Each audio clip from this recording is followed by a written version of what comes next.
Somos uma única DASA, para inaugurar uma nova era no cuidado com a saúde, para ampliar os espaços e os acessos, proporcionar um avanço contínuo em tecnologia, dar ainda mais segurança, consolidar dados e integrar procedimentos, para aproximar especialidades e fortalecer o exercício da medicina. Sobretudo, para proporcionar a jornada de saúde completa em que acreditamos. Por tudo isso, hoje somos uma única DASA, uma rede que valoriza e fortalece mais do que nunca a comunidade médica e que busca estar à frente do nosso tempo, sem deixar nunca de estar frente a frente com as pessoas. DASA é para toda a vida.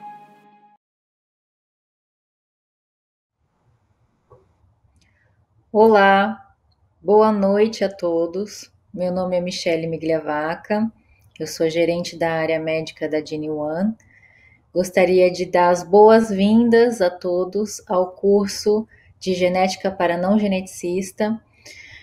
Hoje nós temos então o nosso último dia de aula e vamos fechar o nosso curso com chave de ouro.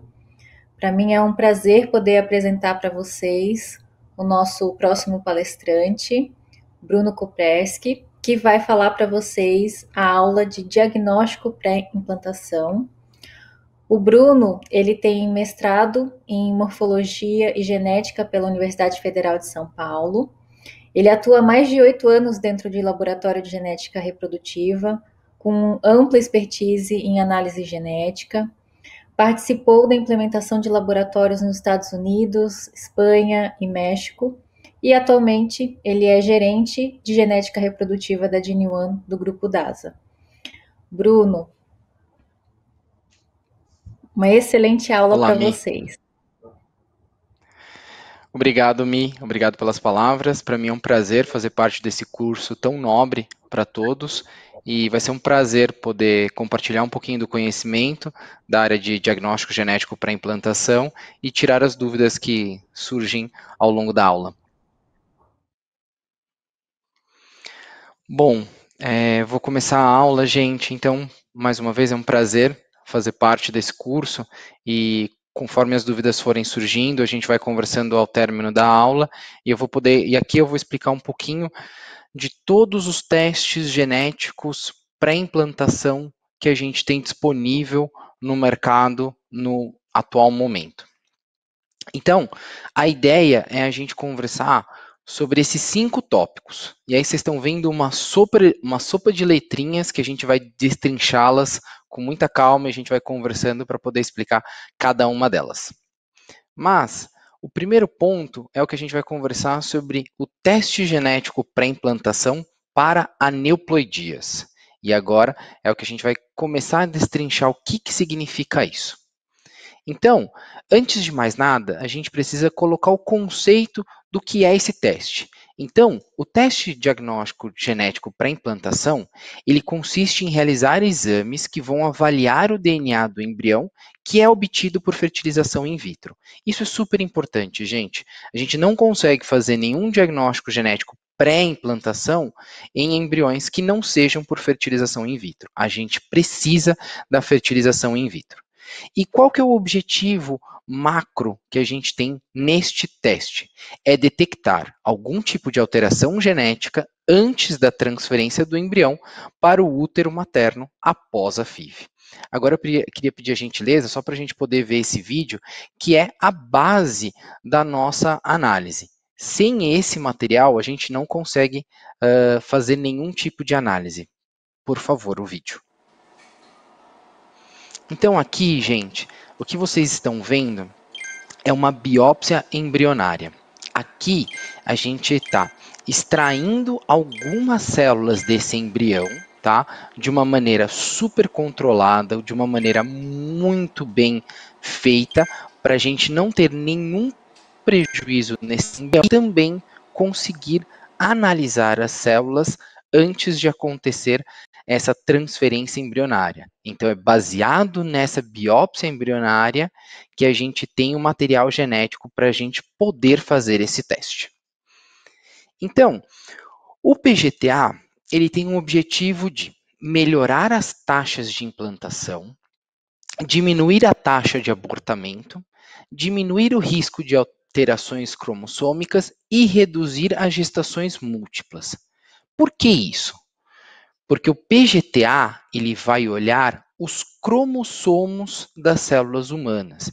Então, a gente, neste teste, vai olhar cada um dos cromossomos para verificar se eles estão na concentração, na quantidade exata que a gente precisa da célula, para saber se esse embrião ele é cromossomicamente normal ou não, se ele é um embrião cromossomicamente alterado. Quais são as indicações que a gente fala para esse tipo de teste?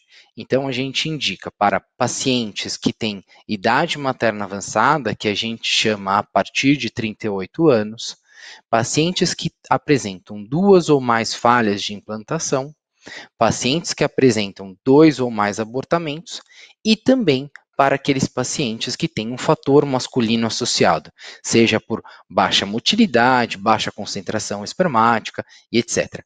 Então, o PGTA ele é o teste mais comum que a gente tem dentro dos testes genéticos para implantação. Imagina que o PGTA ele é o carro-chefe, é aquele que começou todas as análises, porque ele faz uma análise mais macro. A gente consegue olhar todos os cromossomos para poder identificar aquelas síndromes cromossômicas, como síndrome de Down, síndrome de Turner e etc. Então, aqui eu trouxe um pouquinho só de histórico para vocês acompanharem. Então, os testes genéticos pré-implantação começaram lá por volta de 1991. E esse teste, né, que começou lá em 1991, ele começou para a gente identificar se esse embrião era do sexo masculino ou era do sexo feminino. E isso para quê? Para a gente evitar que esse embrião tivesse uma doença ligada aos cromossomos sexuais, ligada ao cromossomo X, tá? A metodologia que a gente utilizava naquela época é a metodologia de Fish, que ela tem uma limitação. Eu não consigo, infelizmente, olhar todos os cromossomos de uma única vez com essa metodologia. Então, ele era um teste preliminar. A gente olhava 5 cromossomos, né, 3 cromossomos, dependendo da metodologia, com essa análise.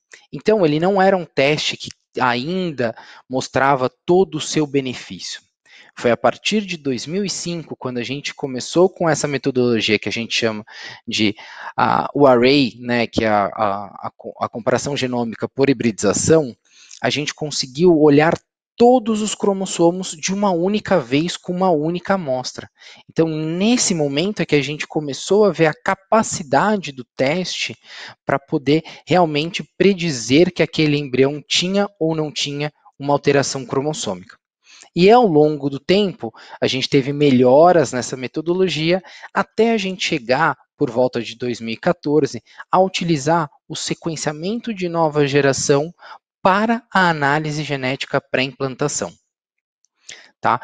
O sequenciamento de nova geração é o que a gente vai abordar aqui nessa parte quando a gente fala de PGTA.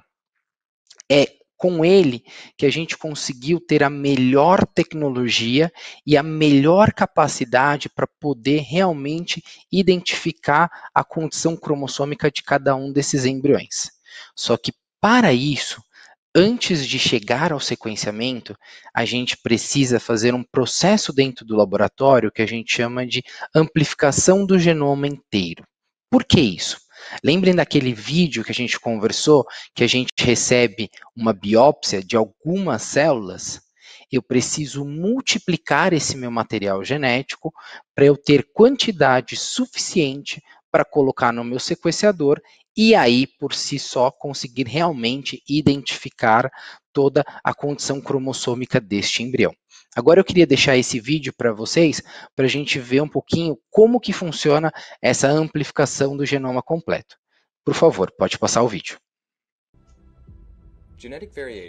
Então, gente, imaginem aqui que a gente tem uma célula em divisão e cada uma dessas células continua a sua divisão e são essas células que a gente vai receber da nossa biópsia embrionária.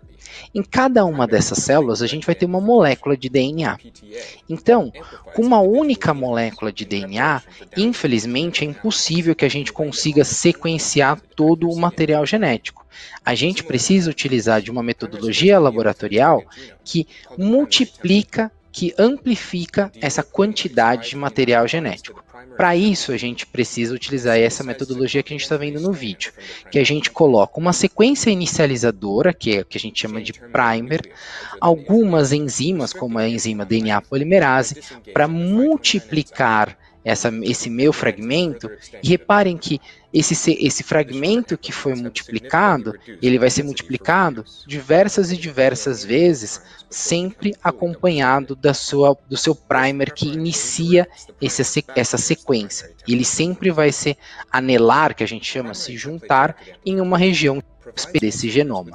É baseado nisso e baseado na complementariedade que a gente tem no DNA que a gente consegue garantir que todas as fitas mães, todas as fitas filhas, que a gente tem dessa molécula de DNA são iguais à fita mãe e por assim dizendo, a gente vai ter um DNA altamente igual ao que a gente esperava. Então, é um processo laboratorial que mantém a qualidade do nosso DNA. Então, a gente precisa ter, para fazer uma análise de pré-implantação, uma alta cobertura genômica, que é o que essa metodologia nos permite. A gente consegue cobrir o genoma mais ou menos, em média, 90%. A gente tem uma uniformidade altíssima, que é o que a gente precisa para ter a acurácia do teste. Afinal, hoje é um teste que tem uma sensibilidade, uma acurácia de acima de 99%. Com essa metodologia, a gente consegue utilizar uma única célula e a gente tem material suficiente para poder sequenciar. E essa metodologia nos fornece uma baixa taxa de alelo dropout. E o que isso significa, alelo dropout? Lembram que cada um dos nossos genes, a gente vai ter 2 alelos, um herdado do pai e um herdado da mãe, e isso é importante quando a gente está falando de doenças monogênicas, né?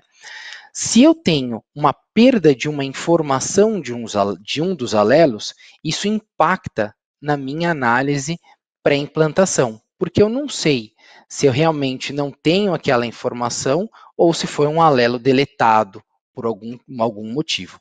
Isso é o que a gente chama de alelo dropout, é perder a informação de um dos alelos. E é super importante quando a gente está falando do teste genético para implantação para doenças monogênicas que a gente vai falar na sequência. Aqui, gente, é só um pouquinho uma imagem para vocês se familiarizarem de como a gente faz o sequenciamento de nova geração pela metodologia que a gente utiliza dentro do PGT-A, que é a metodologia do Ion Torrent. Então, esses fragmentos que a gente tem de DNA que foram multiplicados, a gente coloca em uma bead, que a gente chama de uma nanopartícula eletromagnética, que ela vai ter afinidade pela molécula de DNA. Então, essa bead, ela vai se ligar a essa molécula de DNA e a gente vai fazer uma segunda amplificação, para a gente aumentar o sinal de moléculas de DNA que a gente tem nessa bead eletromagnética. Cada uma dessas beads, ela é colocada em um chip, que a gente chama. Esse chip tem milhões de poços que cabem exatamente o diâmetro de uma única bead eletromagnética. Então, em cada momento, quando eu tenho uma bead dentro desse pocinho, dentro desse chip, eu vou conseguir ler a informação que o meu DNA presente nessa bead está informando para mim. O que o sequenciador, do Ion Torrent, dessa metodologia, ele faz? Cada vez que ele coloca uma base nitrogenada, eu sei que se ela incorporou na minha molécula de DNA, ela libera um íon H+, pela quebra da ponte de hidrogênio. Uma vez que ela libera um íon H+, eu sei que eu tive uma mudança de pH. Então, o meu sequenciador, ele lê as mudanças de pH em cada um desses pocinhos. E pela mudança de pH, eu sei qual base foi incorporada. Se foi uma citosina, se foi uma timina, uma adenina e etc. E é assim que eu vou sequenciando todo o meu material genético para eu poder encontrar a informação genômica deste embrião e assim ter o resultado. E é baseado em todo esse sequenciamento que a gente chega, deixa eu só voltar um aqui, para a gente poder mostrar para vocês. Aqui eu trouxe um resultado para vocês de um desses sequenciamentos, mostrando qual que é a capacidade de detecção, né? Então, reparem que a gente consegue olhar todos os cromossomos, desde o cromossomo 1 até o cromossomo 22, e os cromossomos sexuais, o cromossomo X e o cromossomo Y. Nessa metodologia, eu consigo ver se eu tive um ganho de material genético. Se eu tive um ganho de um cromossomo inteiro, eu chamo de trissomia. Se eu tive uma perda de um cromossomo inteiro, eu chamo de monossomia. E até mesmo eu consigo ver se eu tive uma deleção ou uma duplicação de uma região desse cromossomo. Tá? Essa imagem que vocês estão vendo é para mostrar que o teste tem uma capacidade até de encontrar mosaicos.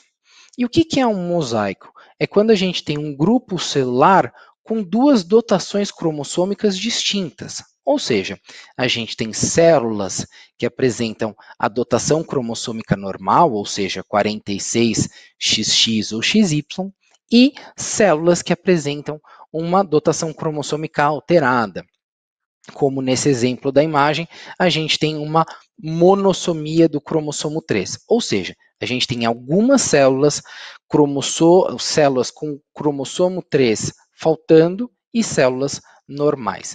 Então, hoje, essa metodologia, a metodologia de sequenciamento de nova geração, traz para a gente uma capacidade muito alta quando a gente está fazendo teste genético para implantação, porque eu consigo detectar até deleções de 6 megabases, que a gente fala, ou até mesmo ganhos e perdas de um cromossomo inteiro.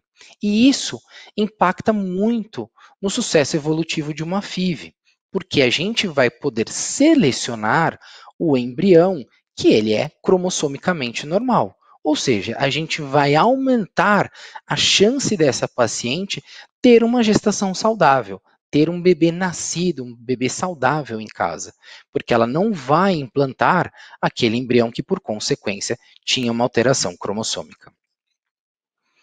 Aqui eu trago um pouquinho para vocês uma imagem quando a gente está falando de DNA mitocondrial, que também a gente consegue analisar no sequenciamento. É muito interessante que a gente sabe que quando a gente parte do nosso zigoto, né, da célula que veio da fecundação do óvulo com o espermatozoide, a gente já tem toda a concentração de mitocôndrias nessa célula. E a gente sabe que as mitocôndrias apresentam o DNA mitocondrial. Conforme a divisão celular acontece, essas mitocôndrias também vão se dividindo. Então, é natural, é esperado que conforme as divisões celulares aconteçam de um desenvolvimento embrionário, a gente tenha uma concentração mitocondrial menor. Só que, se a gente tem algum estresse energético durante o cultivo embrionário deste, o cultivo in vitro deste embrião, a célula responde aumentando a quantidade de DNA mitocondrial, ou seja, aumentando a quantidade de mitocôndrias, que a gente sabe que a mitocôndria ela responde pela respiração celular. Então, isso mostra que a mitocôndria ou o DNA mitocondrial serve como um biomarcador. Quanto maior a concentração de DNA mitocondrial, eu tenho um indicativo que esse embrião sofreu um estresse energético. E a gente tem artigos que mostram que quanto maior o estresse energético que esse embrião sofreu, menor a capacidade dele de implantar no endométrio da paciente. Então, isso mostra para a gente uma capacidade de predizer a possibilidade de implantação ou não. Então, sempre quando a gente está pensando no PGTA, a gente pode utilizar esta metodologia para a gente interpretar se aquele embrião pode ou não pode ter a melhor chance de implantação. Obviamente que esse tipo de análise complementar, ela é realizada em somente os embriões que são cromossomicamente normais, os embriões que são normais para PGTA. Aqui eu trouxe alguns estudos só para mostrar para vocês a eficácia do PGTA e do porquê que a gente realmente indica o PGTA para as pacientes. Então, hoje a gente sabe, né, nessa meta-análise que saiu neste ano, que ela comparou 11 RCTs que foram publicados na literatura, mostrando que o PGTA aumenta a taxa de nascidos vivos em pacientes acima de 35 anos. E isso é super importante, porque a gente sabe que hoje a idade materna para ter uma gestação ela está cada vez mais elevada. Então é importante mostrar que o PGTA realmente aumenta a taxa de nascidos vivos. O PGTA consegue diminuir a taxa de abortamentos. A gente já tinha esperado, a gente já esperava isso porque realmente o PGTA ele mostra quais são os embriões que podem apresentar uma alteração cromossômica. E a gente já sabe que abortamentos de primeiro trimestre, na sua maioria, são decorrentes de alguma alteração cromossômica. Por isso, a gente consegue ver que realmente ele diminui a taxa de abortamento, que é muito importante para todo e qualquer paciente, porque a gente sabe qual que é realmente a dificuldade de se sofrer um abortamento. Pensando em tipos de biópsia, a gente consegue ver que as biópsias realizadas no 5º dia de desenvolvimento também aumentam a taxa de nascidos vivos. E o que é importante, e esse artigo mostra para a gente, e é muito interessante, é que o PGTA ele não melhora as taxas de nascidos vivos na população em geral. Ou seja, se a gente pegar a população em geral, então pacientes com 28, 25, 22 anos, e esse teste não é o indicado.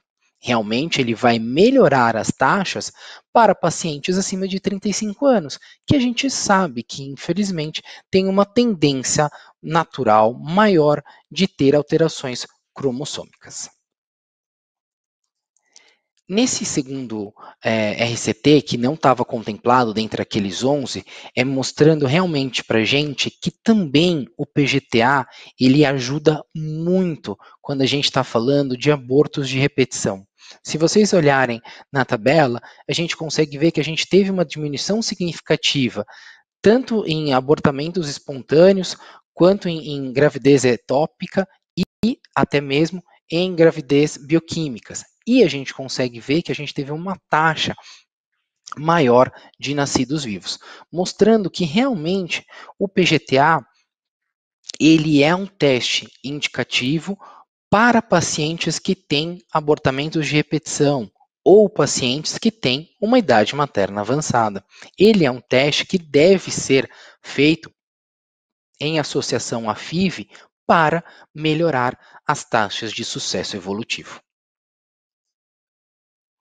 E, nesse último artigo, para a gente conversar do PGTA, a gente tem a recomendação da Sociedade Americana, do Colégio Americano de Obstetrícia e Ginecologia, realmente mostrando que os testes genéticos pré-implantação, eles devem ser realizados para aquelas pacientes que têm a indicação, porque realmente o teste, ele é um teste seguro, ele é um teste que tem uma acurácia altíssima e que consegue predizer realmente qual que é a alteração cromossômica ou alteração genética desse determinado embrião.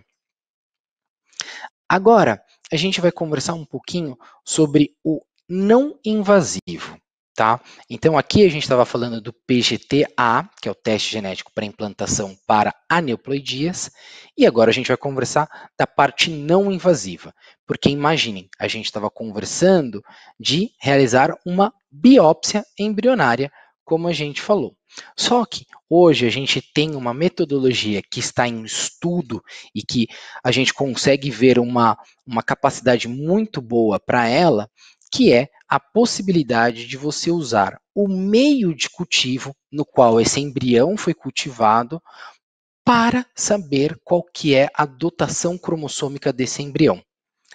A ideia, gente, é basicamente da mesma forma que a gente tem no NIPT, no teste não invasivo pré-natal, né? Então, a gente aqui está pensando em células que sofreram alguma apoptose ou necrose, que se desprenderam da massa, né, de células que estavam em desenvolvimento, e elas estão em livre circulação naquele meio de cultivo. E uma vez que você aspira esse meio de cultivo e tenta analisar esse DNA que está livre circulante, você consegue ter a informação genética daquele embrião. Tá? Só que quando a gente fala em meio de cultivo, a gente tem que pensar que a gente tem uma série de contaminações que a gente tem que verificar antes. Quando a gente faz uma FIV, é natural que a gente tenha algumas células maternas que possam estar em desenvolvimento ainda. Então é muito importante que a gente faça uma denudação, que é o que a gente chama, para retirar as células maternas que ainda existem. Existe também, se foi feita uma FIV convencional, a possibilidade de ter células do espermatozoide do homem também naquele meio de cultivo. Podem ter, né, contaminação pelo staff do laboratório, algum tipo de contaminação bacteriana e até mesmo contaminação do meio de cultivo. Por isso que é importante a gente entender, né, como é uma metodologia muito nova e a gente está começando a ouvir cada vez mais e mais, a gente tem que entender quais são as limitações que a gente tem nesse teste para poder começar a oferecer para os nossos pacientes. Então, um laboratório de FIV, se quiser fazer a metodologia de não invasivo, ela precisa fazer algumas adaptações, né? Como a gente conversou, tem que ter essa denudação dos oócitos, então a gente precisa retirar qualquer tipo de célula contaminante materna. A gente tem uma preferência, quando faz a utilização do não invasivo, para a utilização de ICSI a FIV.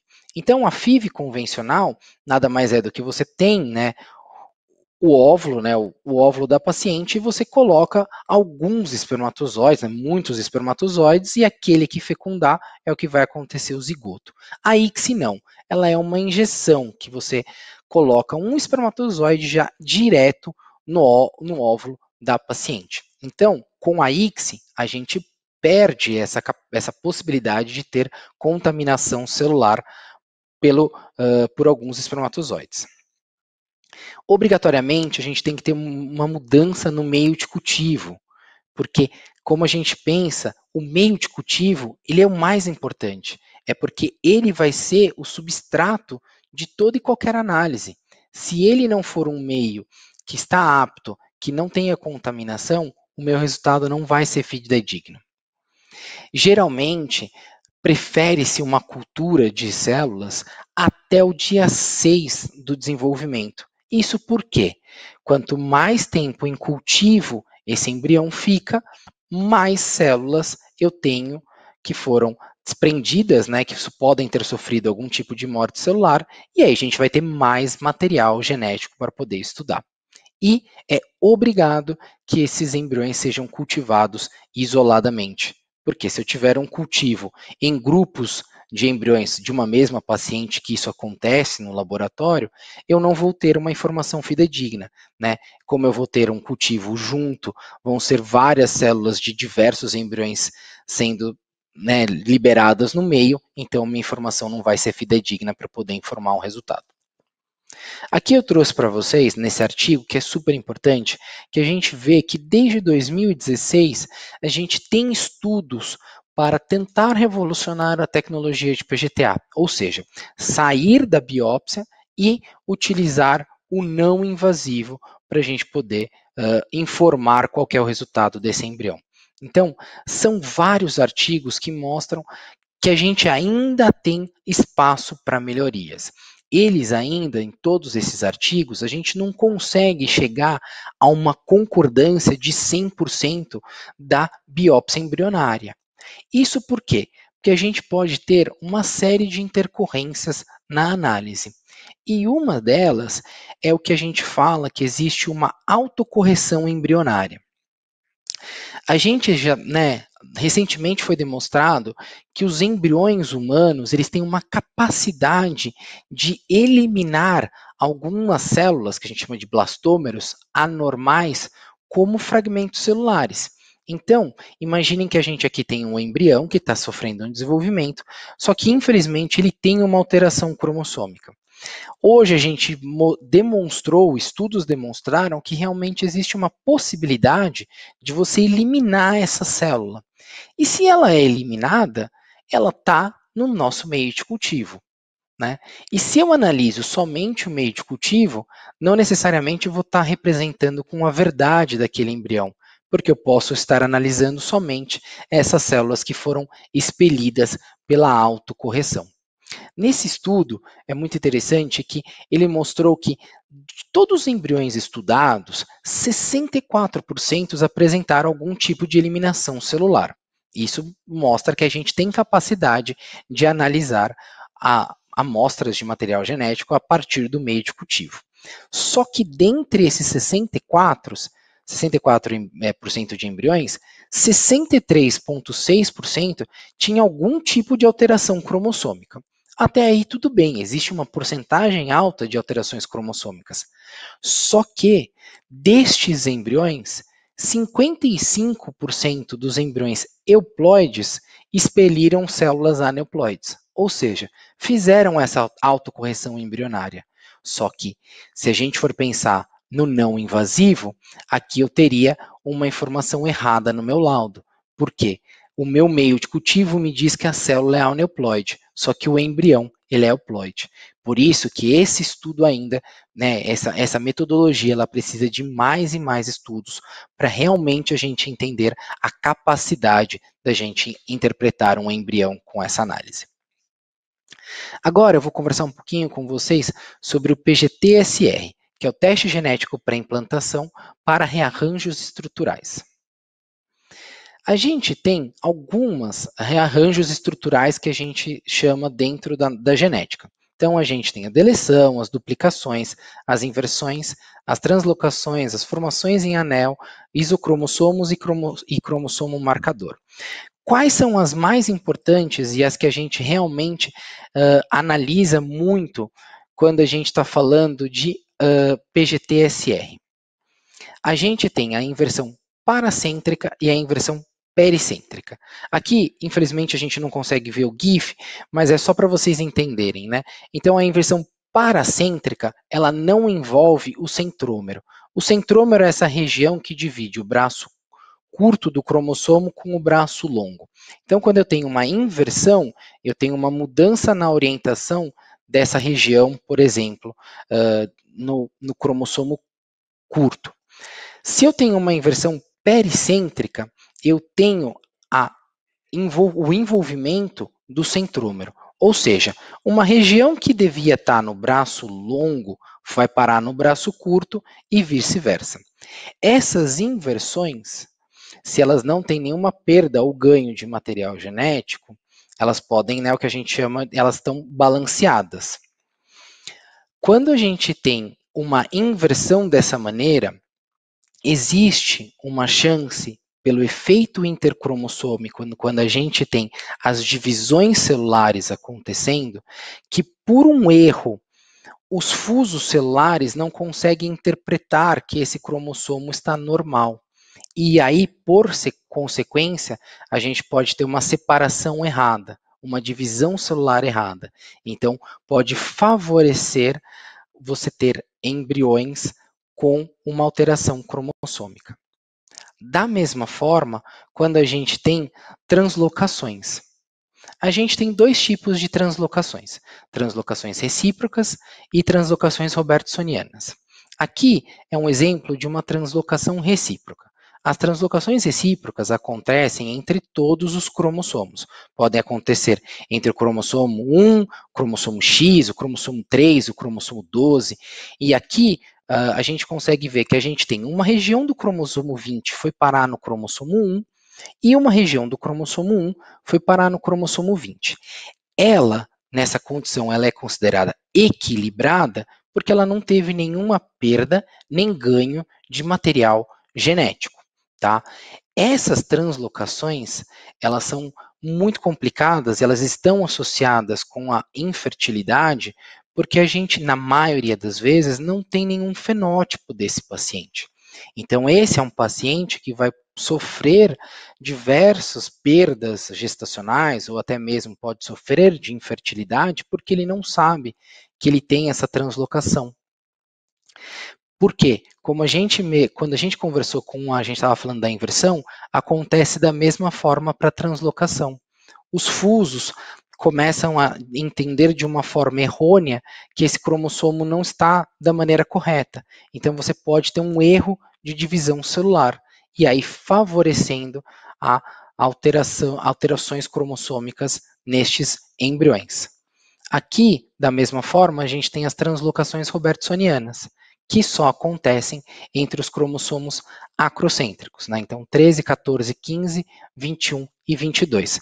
Numa translocação robertsoniana, a gente sempre vai ter o braço longo de um desses cromossomos junto com o outro braço longo desse cromossomo que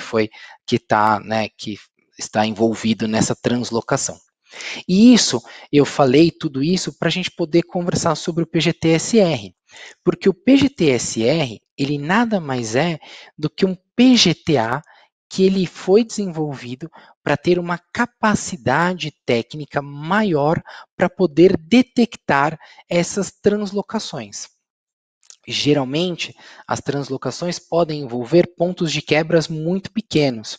Então, a gente precisa fazer uma metodologia dentro do laboratório que a gente consiga ter capacidade para a gente conseguir detectar se o embrião tem ou não tem algum tipo de alteração cromossômica decorrente dessas translocações ou até mesmo dessas inversões. Então, o PGT-SR nada mais é do que um PGTA que tem uma capacidade maior. A gente vai olhar para todos os cromossomos, igual a gente estava falando no PGTA, só que a gente vai ter uma capacidade técnica melhor. A gente vai olhar com mais profundo, a gente vai olhar mais profundo, principalmente para aqueles cromossomos que estarão translocados.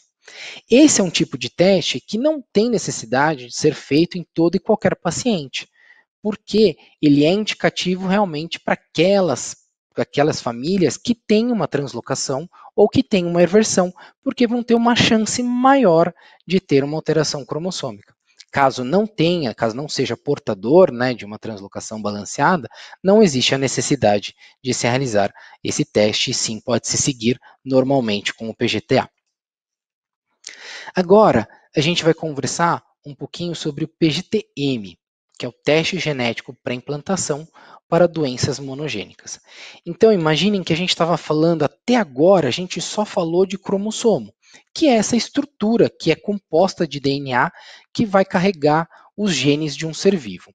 Então, eu sempre gosto de falar, quando estou conversando sobre a diferença entre cromossomo e gene, então eu sempre penso que quando eu estou no cromossomo, eu penso num prédio, num edifício.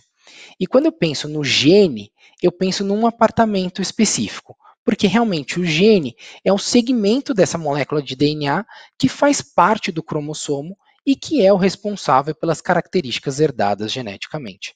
Então agora eu vou sair dessa análise mais macro e eu vou olhar para um ponto específico dentro desse meu cromossomo. Eu vou olhar um gene em específico. Quais são as indicações para a gente ter um teste de PGT-M? A gente obrigatoriamente precisa de uma família com histórico de alguma doença hereditária, com alguma doença genética monogênica, que é o que a gente chama, por isso que vem o M de monogênica. Não adianta uma família que eu tenho medo de ter fibrose cística, mas eu não tenho informação nenhuma na minha família. Eu testei fibrose cística e não tenho a variante. Isso não tem por que realizar. O PGT-M ele só é realizado para aquelas famílias que apresentam uma variante genética num desses genes. Obviamente, casais que depois que fizeram um teste de compatibilidade genética, que é o que a gente chama de um painel, para a gente ver genes que estão ligados com doenças autossômicas recessivas, Se eles apresentam, né, variantes em um mesmo gene, eles vão apresentar uma chance de 25% de ter um filho com aquela determinada doença. Então, o PGT-M é indicado exatamente para eles, porque a gente vai conseguir analisar os embriões antes da transferência para poder encontrar aquele embrião que não apresenta a doença genética. Então, aqui eu trouxe um heredograma bem simples, só para poder mostrar realmente esses casos que a gente estava falando de pacientes que são portadores, tá? Então, aqui, imaginem que a gente tem um pai que é portador, a mãe também é portador de uma variante genética no mesmo gene. Ou seja, eles vão ter a chance de 25% de chance de ter um filho que, né, um embrião que não é afetado, que é um embrião que as variantes, que herdou os dois genes, os dois que não são dados.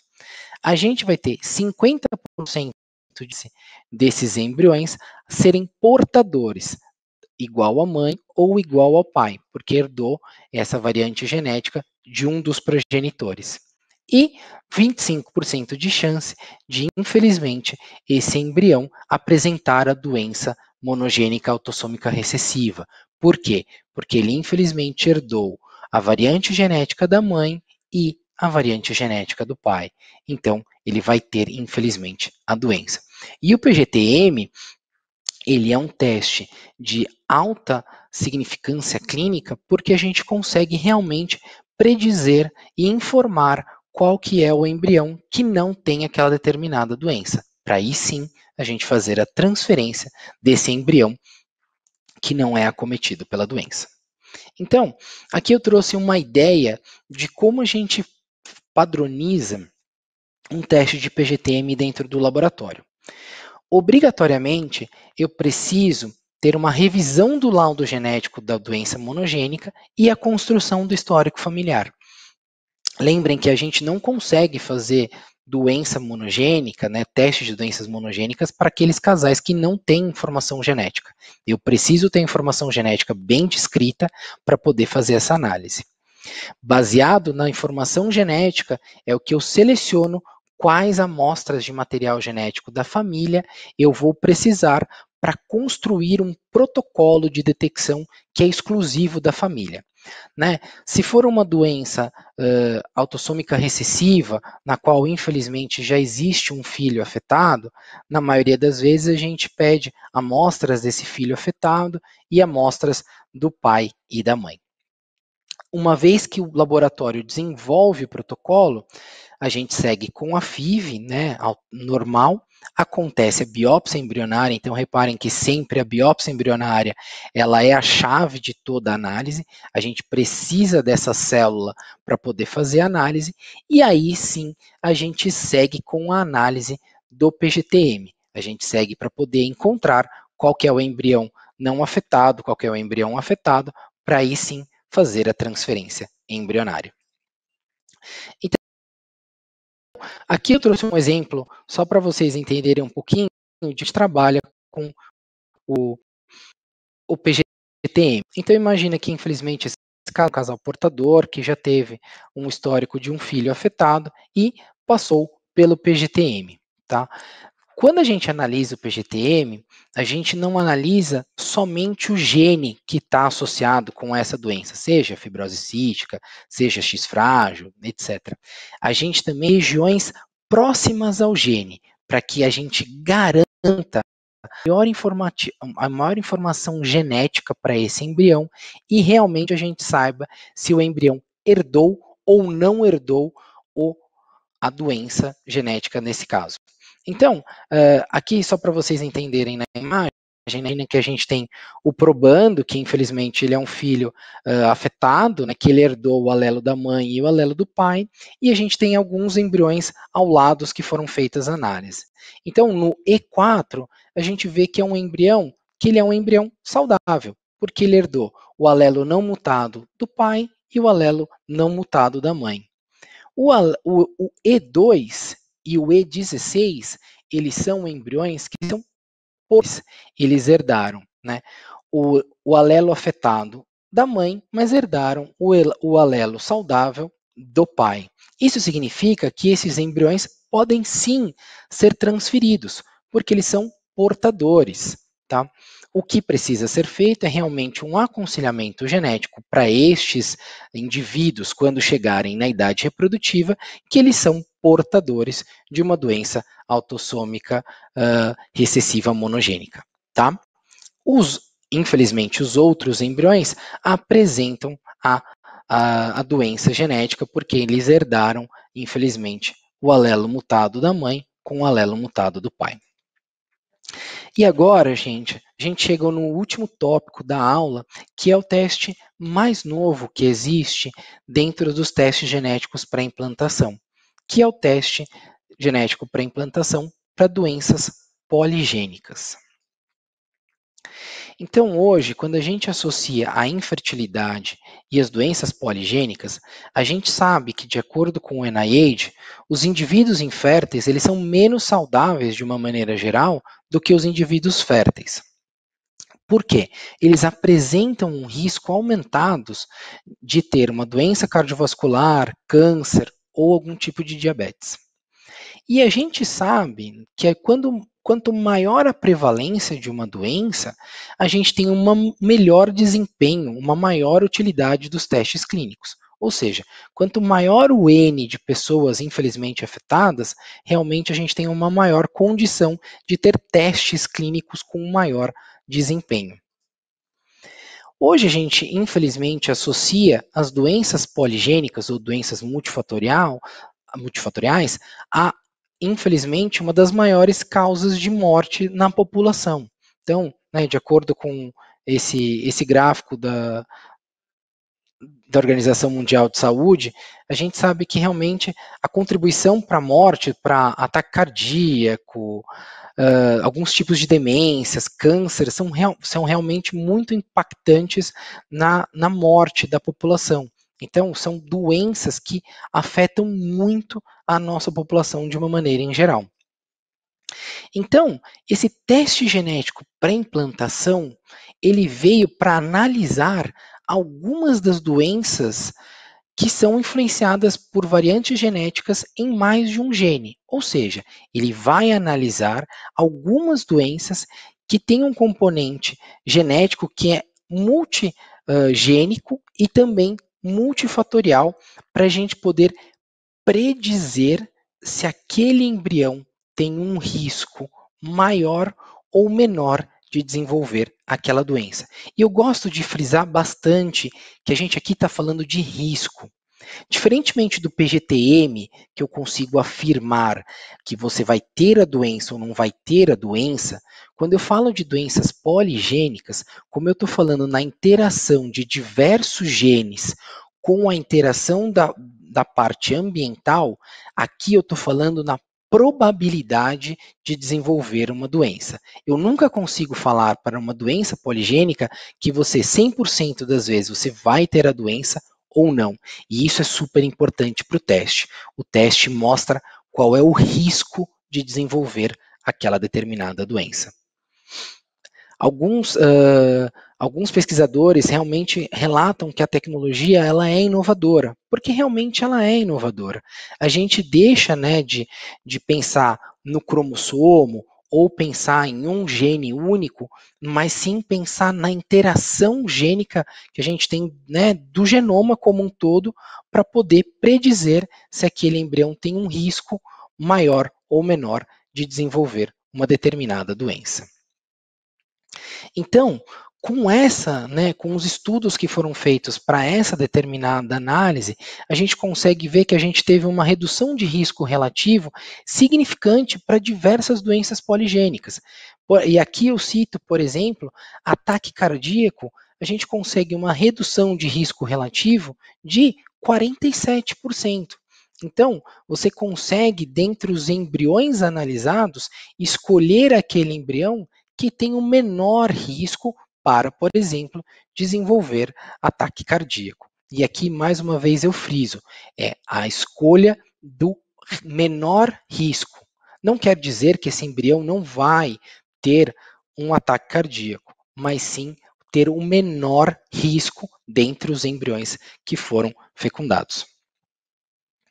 Então, o PGTP ele está disponível para qualquer pessoa. Qualquer pessoa pode realizar o teste se quiser fazer. Só que algumas pacientes vão se beneficiar, principalmente pacientes que têm um histórico familiar conhecido, principalmente que têm um histórico dessas doenças poligênicas em primeiro grau. Por quê? Porque eles vão ter um risco aumentado do que a nossa população em geral em ter um embrião com um risco maior para aquela determinada doença poligênica que está sendo segregada na família. Ou seja, você consegue escolher um embrião que tem um menor risco, então você vai diminuir o risco para o seu futuro filho. Quais são as doenças que no momento a gente consegue analisar por esse teste? A gente consegue analisar diabetes tipo 1 e tipo 2, alguns cânceres como câncer de mama, testículo, próstata, melanoma maligno e carcinoma basocelular. A esquizofrenia, a doença arterial coronariana, hipercolesterolemia, hipertensão e o risco de ataque cardíaco. Então, o teste ele vai dar um benefício para a gente, que é o que a gente chama nesse momento de Embryo Health Score, que é a possibilidade da paciente escolher e classificar e ranquear os embriões baseado no risco de desenvolver essas doenças poligênicas que a gente está estudando. Esse Embryo Health Score, na verdade, é um cálculo bioinformático para predizer que aquele embrião ele tem um menor risco, em geral, de apresentar aquelas doenças que são estudadas. E aqui tem um ponto importante. O PGTA, ou PGTP, perdão, é sempre feito em associação ao PGTA. Não tem sentido a gente realizar o PGTP de um embrião que ele é quimicamente alterado. Então, sempre antes do PGTP, a gente realiza o PGTA para poder encontrar aqueles embriões que são cromossomicamente normais, para aí sim a gente pensar nessas doenças poligênicas. Aqui, só para mostrar para vocês, num estudo bem pontual, que foram realizados com 181 embriões, mostrou que realmente aquelas famílias que têm um afetado em primeiro grau, infelizmente, tem um risco maior de desenvolver embriões com uma chance maior de ter aquela doença poligênica. Então, quando a gente está falando de famílias com um histórico de pai ou mãe afetado para uma determinada doença poligênica, o risco é maior do que a população de você desenvolver um embrião com um risco aumentado. Aqui eu trouxe dois exemplos só para a gente mostrar a ideia do teste, né? Então, esse era uma família que era acometida, infelizmente, por diabetes tipo 1, e eles encontraram alguns embriões, né? Eles tinham 4 embriões euploides, só que, nesse momento, eles viram que 2 desses embriões euploides apresentavam um risco maior para diabetes tipo 1. Então, a ideia é não transferir nesse primeiro momento os embriões que têm um maior risco e sim transferir aqueles embriões que têm um risco normal ou menor do que a população em geral. Aqui, só para vocês verem um outro cenário que foi estudado, era um casal que tinha um histórico bastante complexo de algumas doenças poligênicas, mas eles estavam bem impactados, eles queriam realmente estudar com relação à parte do câncer de mama. E, dentre 5 embriões estudados, eles tinham 5 embriões euploides e, infelizmente, eles tinham 2 embriões que eram euploides, só que tinham um risco maior de desenvolver câncer de mama. E aqui eu trago o exemplo de um embrião do sexo feminino, euploide, que tinha uma chance, um risco maior de desenvolver o câncer. Então, a ideia realmente é não transferir neste primeiro momento estes embriões e sim transferir aqueles embriões que têm um risco normal entre a população. Então, a gente consegue reduzir o risco relativo dessas doenças poligênicas em muitos porcentos. Então, se a gente estiver pensando entre escolher entre 5 embriões euploides e quiser, por exemplo, selecionar, né, entre diabetes tipo 1, a gente consegue chegar a um risco de redução relativo de até 72,2%. A gente utiliza nessa análise uma plataforma que ela é baseada num biobanco, né, um banco de dados que foram sequenciados mais de 500 mil genomas, e que esses 500 mil genomas tiveram para a gente uma informação de dados de mais de 400 bilhões de SNPs, ou seja, a gente tem uma informação altíssima genética para realmente predizer se aquele embrião tem ou não tem um risco para aquela determinada doença poligênica. E, né, quando a gente analisa o PGTP nos embriões, a gente a gente sequencia mais de 800 mil SNPs e a gente consegue ter uma acurácia de acima de 9% quando a gente está pensando no PGTP. Essa plataforma que a gente utiliza, ela é um SNP Array de alta capacidade, que tem uma resolução altíssima para copy number variations. A gente consegue analisar alguns genes com mutação direta e, né, como a gente conversou, é uma plataforma que foi comumente utilizada em biobancos para sequenciar, né, para ter informação genética de uma população em específico. Gente, eu gostaria de agradecer a todos e eu fico à disposição para a gente poder conversar. Se vocês tiverem alguma dúvida, algum questionamento, eu fico aqui à disposição. Muito obrigado. Muito obrigada, Bruno, pela aula excelente. Foi maravilhosa, eu adorei, aprendi muito aqui com você. A gente tem um tempinho aqui para abordar algumas perguntas. Vou aproveitar aqui para começar, tá bom? Ok, obrigado. Primeira pergunta: qual a metodologia utilizada no PGT-SR? A gente pode utilizar algumas metodologias. No laboratório, a gente tem a possibilidade de utilizar o sequenciamento de nova geração ou utilizar o SNP Array. Qual que é a diferença entre eles? Com o NGS, eu não vou utilizar as amostras parentais, então eu não vou usar nem a amostra da mãe, nem do futuro pai, tá? Mas eu tenho uma limitação, infelizmente. Eu não consigo falar se esse embrião herdou ou não herdou a translocação balanceada, ou até mesmo a inversão que a gente estava conversando. Quando eu utilizo a metodologia de SNP Array, como eu consigo fazer essa identificação com os pais utilizando marcadores de SNPs, aí sim eu consigo dar para o casal se aquele embrião herdou ou não herdou a translocação balanceada.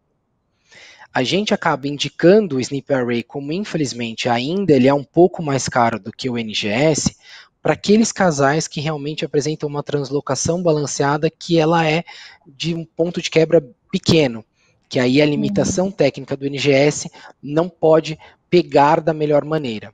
Então a gente acaba indicando o SNP Array para esses casais que tenham essa necessidade. Obviamente que se o casal realmente quiser entender se o embrião herdou ou não herdou a translocação balanceada, ele precisa seguir para o SNP Array. Ok. Aí a implicação seria depois para a próxima geração, né? Para a próxima geração, exatamente.